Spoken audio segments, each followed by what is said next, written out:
My God, this game was epic! I've always loved the Ratchet and Clank series. I reviewed the 3 main games on the PS2, Tools of Destruction was reviewed at the beginning of last month, and now we're looking to its sequel, A Crack in Time, and next month will be Into the Nexus. The main Ratchet and Clank games have always had that perfect mix of platforming, run and gun, adventure, humor, and great writing. I love Tools of Destruction. It went where no Ratchet game has gone before. It was heavily story-driven. It delved into the backstories of Ratchet, his race, and some history of the game's universe. It hinted at a destiny for Clank and delved into the dangers of technology if it were to fall into the wrong hands. The PS2 games gave you lighthearted experiences, but the PS3 ones were going for epic Pixar stories that made you feel for the characters. I was astounded with Ratchet and Clank Tools of Destruction. I wondered how they were going to top it. If I had to point to a perfect way of doing a sequel, this would be it. From the second I put the game in, my PS3 was barely off. I played it from start to finish, pretty much non-stop. I beat the game in a day, and don't take that as I'm saying that the game is short. Oh no, the main story itself will take you 10 hours. I played this game for 10 hours straight, only stopping for food and bathroom breaks, only to go right back to it. The Ratchet and Clank games have always provided me with that perfect adventure I crave. I love seeing fantastic worlds and strange creatures, like Uncharted 2, which brought you to places that you can never imagine existing in the real world. Or like the Ratchet series, going to far-off planets and seeing all the characters that you meet at these places with their own personalities, making the small parts even bigger than what they were. And that's really why I play games. Yeah, I do it for fun and entertainment, but hey, we all do. But I don't do it for glory or to hoard everything I can find. I do it for the adventure. I couldn't find any development history on the game other than a trailer for it was debuted at the Game Developers Conference in 2009. But since it's a main series Ratchet and Clank game developed by Insomniac, we can probably already guess its development cycle. Graphically, the game is astounding, much better than Tools of Destruction. A Crack in Time rips that Pixar movie feeling away from Tools of Destruction's hands and then curb stomps it to death and takes its head and wears it as a hat. The graphics, animation, lighting, and water effects feel like a generation ahead of what the PS3 could deliver. The game is just that good visually.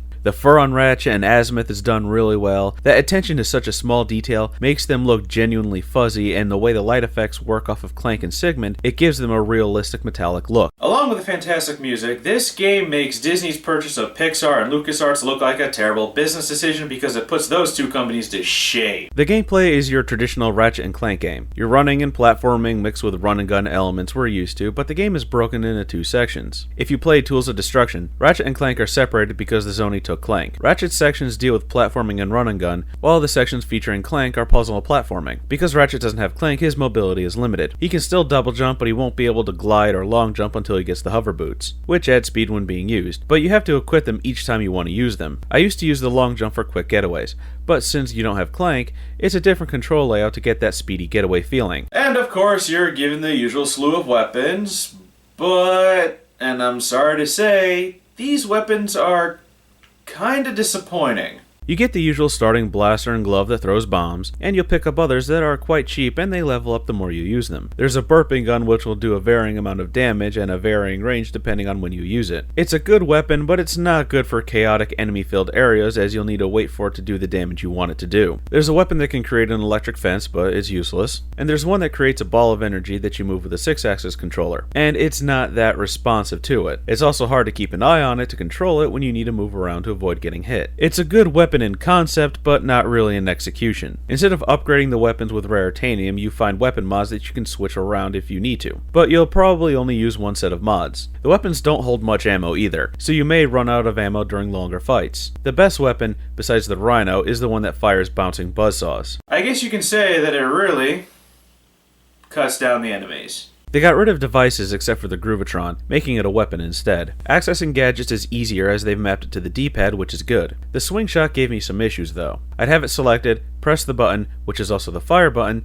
and either have it not respond, or go back and fire my previously selected weapon, causing me to fall to my death. However, that was rare, but really annoying when it happened. Enemies don't take that much damage, and picking up nanotech restores a lot of health, and the armor finally feels like it does some damage reduction. I'm playing it on medium difficulty, and it's rather easy. Even the last 2 bosses are extremely easy. Most of my deaths, which were far and few between, were from falling in bottomless pits. This is the easiest Ratchet and Clank game that I've played so far, and if you want a challenge, switch it to hard mode. And this is one of those games where if you rage at it, then, well, you just suck at it. I'm sorry, but that's how easy this game really is. Clank's time puzzles are easy as well. There was only one that I could think of that gave me some trouble, but once you see the puzzle from all angles, you'll see how easy it really is. Clank's sections are short, but eventually Ratchet and Clank are reunited. Now, the story takes place after Quest for Booty, a game that connects Tools of Destruction to a crack in time, and I'll review Quest for Booty at a later date. But if you want to avoid spoilers, skip to this part in the review.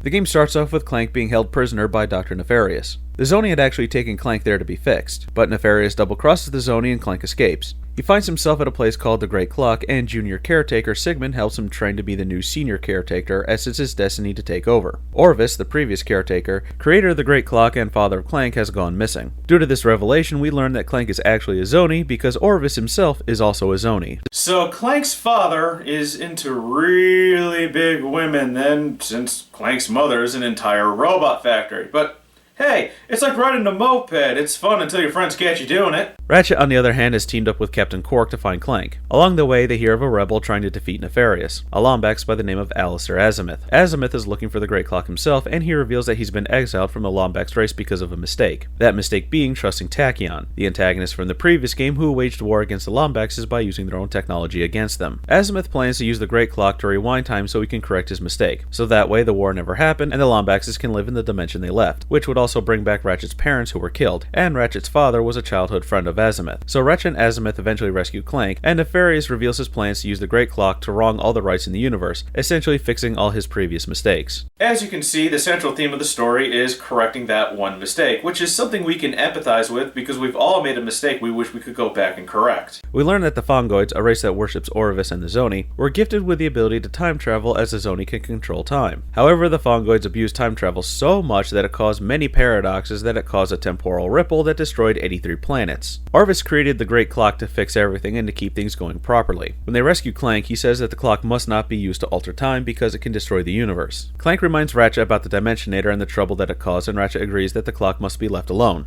Azimuth leaves, depressed that Ratchet would not help him return their people to their proper dimension. Ratchet and Clank meet up with Quark to infiltrate Nefarious' base, destroy his fleet, and defeat him in the process. As Ratchet and Clank face certain death, Azimuth saves them and they return to the Great Clock where Clank goes to resume his duties. They refuse to let Azimuth use the Great Clock to bring the Lombaxes back, Ratchet saying that they're fine where they are. Which leads Azimuth to snap and kill Ratchet in what is probably one of the best death scenes in all of video games. It makes Sonic's death in Sonic 06 even more laughable than it already was. Clank locks himself in the clock, his father's words echoing in his mind, and then remembers what the plumber told him earlier in the game, not to risk any more than 6 minutes. Clank uses the clock to rewind time by 6 minutes and pushes Ratchet out of the way. This time, Azimuth gets to the clock first and initiates a time reversal. Ratchet fights Azimuth and defeats him. He tries to set the clock back, but the handle breaks off. Azimuth is confused as to why it's not working because the clock is instead tearing itself apart. Ratchet tells him that the clock wasn't made to alter time, just to keep it. Azimuth realizes his mistake and sacrifices himself to set the clock back to where it was. The clock is repaired and Ratchet says his goodbyes to Clank, who in turn promotes Sigmund to senior caretaker because Clank, having found his family, can't leave Ratchet until they found his. He rejoins Ratchet just before he leaves as a recording of Orvis wishes that he wants Clank to do what would make him happier. That ending will have you feeling so many feels. It's a really good one, and I think it's better than anything Disney could do. This was the best written Ratchet and Clank story so far. The humor is fantastic, the characters are written and developed perfectly, and seeing Quark not be a traitor or swine for once and actually help the good guys throughout the entire story was nice to see. While he was still a cowardly glory hog, he didn't backstab Ratchet when given the opportunity, which led to much better humorous situations with the character who's a really good comic relief. Dr. Nefarious is still a really good villain because he's that perfect amount of over the top, and while a comedic villain, he still poses a threat.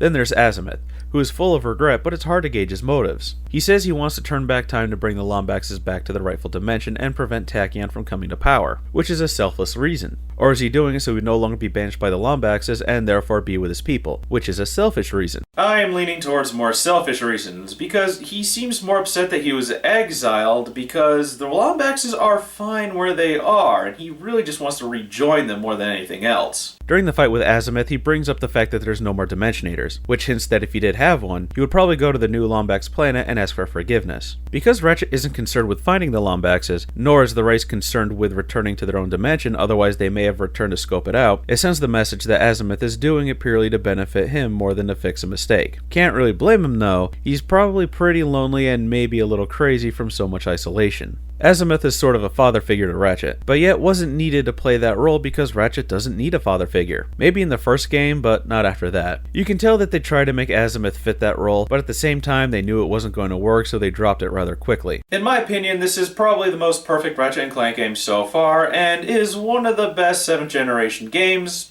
However, this sentence ends with a but. The camera can be an issue at times, more so than tools of destruction. Sometimes trying to fix itself at an angle that tries to be helpful, but only hinders you, like in some of the Clank time puzzles. And occasionally it gets hung up on walls if you back into one. The weapons are disappointing for the most part. The one that uses the 6-axis controller is clunky, the swing shot can be unresponsive, but there isn't that many places that use it. These are just some small things that I noticed that you may run into. Overall though, I found this to be the most entertaining of the Ratchet games and the one that I had the most fun with. It just has all the right amounts of elements that make the Ratchet and Clank games so unique among the action platform genre. I think that this is the best Ratchet and Clank game made so far. It's definitely a must play and has taken Portal 2's spot as my second favorite game of all time.